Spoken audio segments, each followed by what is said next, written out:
Hey sinners, Seven Sins here and welcome back to the channel as always. Now, as most of you know, the Vanguard beta has now gone from the early access ones for those who've pre-ordered, and if you just want to play and just check it out, it is now open for everyone to use. I think by the time this video goes live, it should all be up and running for those people who want to just join the open beta. So if you do, make sure you download it and get it on and come hopefully join us in some games. I will be streaming throughout the rest of the weekend and on Monday as well, so if you do want to come and join us, check out the links to the Twitch channel down below, because I do stream on Twitch on a Tuesday, Thursday and a Sunday. So if you do want to come and check us out, come join us. But I will, as I say, be streaming over the weekend, so check out the link down below and come and join us. So for this video, I'm just going to quickly run through some settings that you guys definitely want to be looking at before you hop right in and play the game. I know you're excited because I was, but these are really going to help you out. I'm not going to focus too much on sensitivity because that is a bit of personal choice. So if you go with like Cold War or Modern Warfare type of sensitivity to start off with that you've got set up already, it should be pretty much good to go, and then you can tweak it there. Do note there is a lot of aim down sight sensitivity changes that you can make to like low zoom sensitivity and high zoom sensitivity and things like that. I won't get into that. This is just going to be a basic overview so you can get straight in there and just get dialed in straight away. Okay, without further ado, let's just hop into the menu and just go straight through it.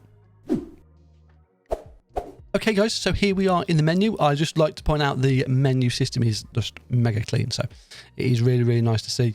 You have your input aiming preference.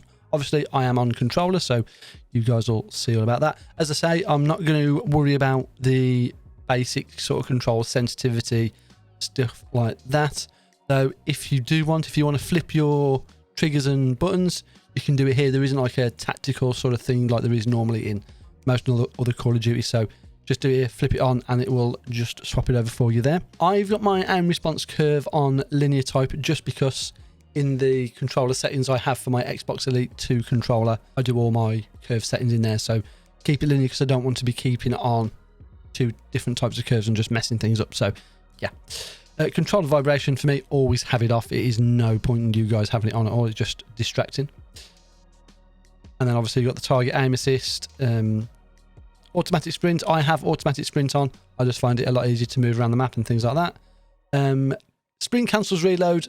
It's personal choice. I have that off because I want to be reloading while I'm sprinting just to quicken things up. Also, you do have the option to do trigger dead zone. So like your triggers for firing and aiming down sight. Now, I have trigger stops on mine, and again, mine is all set up in the Xbox accessories app, so I can set my own dead zone. There is literally no dead zone as this. If I just literally tap a button, it's gonna fire. So those are literally on 0-0 because it's all preset anyway, so there's no dead zone to it. Here we have your stick dead zone. Now all this does, if your stick does drift, you can set it slightly higher so it doesn't give you any input. Automatically, for some reason, it is at 13. It's really too high, and it might just cause you a bit of problems and you might be wondering what's going on. So just in the first game, just drop it down. I got mine to about 7 and 7. 6 and 6, I'm getting ever so much tiny movement. I've put it on 7 and 7. I'll see how it goes. If I feel like it's still a bit wonky, I can drop it down to 6 and 6. I can deal with just that tiny bit of drift, and it is literally tiny. So please do this as well. It will help you out. And that's pretty much it really for the controller settings. There's not a lot you need to sort of change. As I say, have a look at your own sensitivity. I'm at 7 and 7. It seems pretty good on that. I might try 8 and 8 at another time, but 7 and 7 seems pretty comfortable. Okay, moving on to graphics. Your safe area is just like how big it sort of feels on the screen. Just get it all set up nice and neat to the edges of your screen. You can, of course, if you're on Xbox Series X and PS5, get that 220 Hz refresh rate, which is really nice. But being as I'm capturing gameplay, I am just locked at 60 FPS. Brightness wise, I do suggest you follow the in-game settings for this. Just get it just slightly so that middle box is just showing the Call of Duty Vanguard logo. It really does help, and then you can adjust your monitor settings to help it out. Otherwise, it does seem a little bit washed out. It's just not nice, so please do follow those instructions. Camera movement, this is screen shake. We've been calling for a screen shake filter for a long time. Get it on 50%, get it on the lowest. It's really going to help you out. It's just, yeah, just do it. Wall blur and motion blur, just turn them off. It's really only solid for a campaign, just to get that in-depth experience. In a multiplayer competitive shooter, you don't want that on. It's just going to throw you off. It's horrible. Depth of field, please, whatever you do, turn this off. It's not nice. It's not nice to have on. It does have a tendency to turn itself back on again, although since I've booted up this morning, it seems to have been fixed, so I do hope that has been done. Just make sure it's off. It does make it a little bit difficult to see enemies if that vision's blurry just to your peripherals. Turn it off. It's going to make sure everything is nice and smooth and clear for you guys. Audio settings. Now, there's not really much to do with audio settings. Music volume, I'd say just turn that off because it's just annoying and in the way, especially because I'm streaming as well, so I'll just turn all that off because I've got a separate music system going on.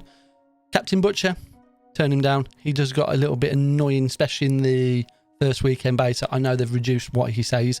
He was going on a tangent in the first weekend, so they've reduced that. I don't really hear him that much now, but 70% just seems to be a nice round number. Sound effects volumes, just keep it as it is. There's not really much in there. Hit marker volumes, standard at 75%. Seems about right for myself. Audio mix, there isn't a lot to choose here, unfortunately. You've got home theatre, TV speakers, headphones and night mode. Brief descriptions on what it does. I've been playing around with it a little bit, which is why it's on home theatre. Generally, stick it on headphones. You should be pretty much good with that as well, and then you can adjust if you've got any EQ settings on an external headset. But headphones for headphones, going to be pretty good. I do hope there is going to be some more in-game settings for us to choose, like we do normally, like high boost, low boost, all those type of things, just so we can just dial it in a little bit better. But we will see in the full build of the game, and you're good to go. And lastly, guys, we are going to look at our interface. There's not really a lot to sort of choose here. You can decide if you want subtitles on or off. One thing I will sort of say to you guys is you've got the little bits here for server latency and connection meter and packet loss and all that type of stuff. You can see it just there on the top right, top left of my screen even. Yeah, on the top left of the screen. These just help you with in-game. It is really nice to see those available for you. So if you get any worries or you don't feel something's right, you can just quickly check and just see how it looks. And then obviously you've got your telemetry label size, so you can have it slightly smaller like that or slightly bigger. I've got mine on the larger setting. It really doesn't get in the way, but completely up to you what you want. And then lastly, you've got your mini-map shape. You've got the round one or you've got the square one. Go for the square one because you do get a bigger picture. I think it's like 27% bigger than the round one. So I do suggest you guys use that because you'll just get more information for those of you who are really looking at the minimap. Okay guys, that just about literally wraps it up for this video. I hope you did find it helpful. Just a quick side note, because I did talk about my controller a lot and it might be different to yours. I do use the Xbox Elite version 2 controller on my Xbox Series X. So there is a lot of stuff that I do to it in app settings. So I know I'm a bit vague on that. If you do want a video based on my controller settings for Vanguard or any other Call of Duty, let me know. I will make a new video of it. I did do one for Modern Warfare. That is still up. It pretty much same applies, but there are some more settings now in Vanguard than there is in Modern Warfare. But I can always do another one for you, so please let me know in the comments below if that's what you want. And lastly, don't forget guys, as I say, I will be streaming the beta all over the weekend. So today as well, tonight, and on Sunday at some point, and possibly Monday as well, depending on how much time I have left and videos and stuff I've got to do. So please check out the links below. Don't forget to like and subscribe to this channel as well. Likes and comments, please. They do really help grow the channel and just get it out in the algorithm. So if you don't mind, please do that. And with that, I will see you guys in the next one. Goodbye for now.